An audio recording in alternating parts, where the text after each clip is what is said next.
Hello, Christian woman. Hello. Okay, I am running errands between meetings, and I'm gonna get myself something to eat. Some nice curry seafood, from a local restaurant. But anyway, that's not my point. Boundaries. We've heard everybody talk about this, right? Boundaries, boundaries, boundaries.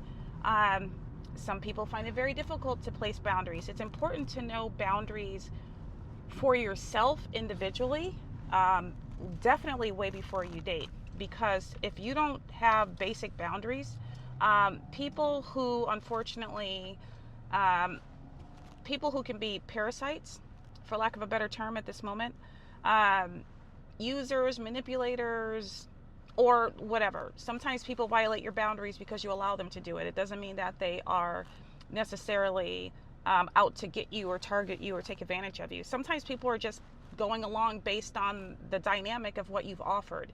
You know, if you're someone who always says yes, you're the first one to volunteer for something at work, you're the first one to volunteer for something at church, and you're the first one to hand out money, you're always answering the phone, you're always available to help somebody move.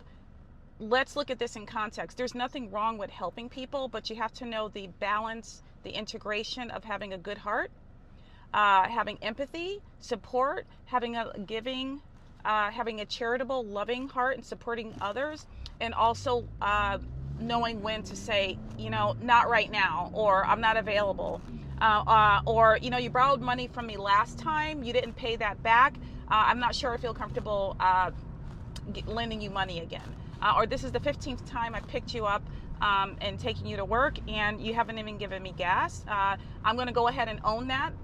I'll take accountability that I never asked.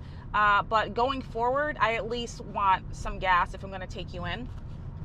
And a sundry of other ways you can place boundaries. These are just some quick examples.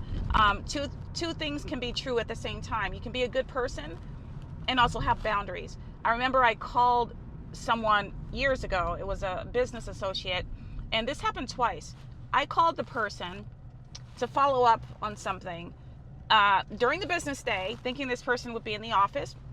It's okay. Person was not in the office. The person was having lunch with someone. And I'm hearing clinking of dishes and, talking in the background. And the person that picked up the phone, this business associate, it sounded like they were in the middle of lunch. And lo and behold, they were. They said, oh, hi, Leanne. Hi, how are you? Good. We exchanged pleasantries. Can I call you back, Leanne? Because I'm having lunch. This person picked up the phone on two separate occasions while they were having lunch. And you know what I said to them? Well, thank you for picking up the phone. I appreciate that. But why are you picking up the phone? You didn't have to pick up the phone. So something as little as that. Now, that was nice of them. They picked up the phone to answer my question.